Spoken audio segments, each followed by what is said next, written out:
everyone, I'm Sarah Kajumko with your political news update for Tuesday, August 2nd. One hurdle down, two to go. Last night, the debt deal passed in the House by a surprise 269 to 161 vote. Lawmakers from the far right and far left voted against the bill, a sign many say that the bill was a true compromise. At noon Eastern Time today, Senate Majority Leader Harry Reid will bring the proposal up for a vote in the Senate. The plan includes $2.1 trillion in spending cuts over the next 10 years and will lift the top of the debt ceiling by $900 billion. If the Senate passes the bill, which is expected, it would then head straight for President Obama's desk, who with his signature will pass it into law. Breaking down the plan, it will keep the country out of default for the time being, but not fund the government past next year's elections, meaning lawmakers will be held accountable for their vote.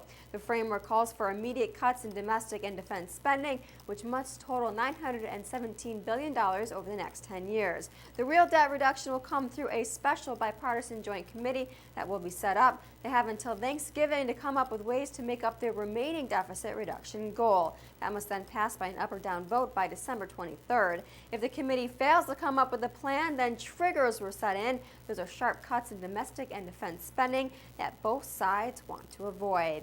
And one of those lawmakers to vote yes to the bill was Congresswoman Gabriele Giffords. Last night, she made a dramatic return to Congress after being shot in the head this past January. Members gave her a standing ovation when she walked into the chamber on the arm of her husband. Giffords says with the strength of the U.S. economy hanging in the balance, she knew she had to make it back for this vote. And that's your political news update for Tuesday, August 2nd. I'm Sarah Kajumko. Check back with rttnews.com all day for the latest political headlines.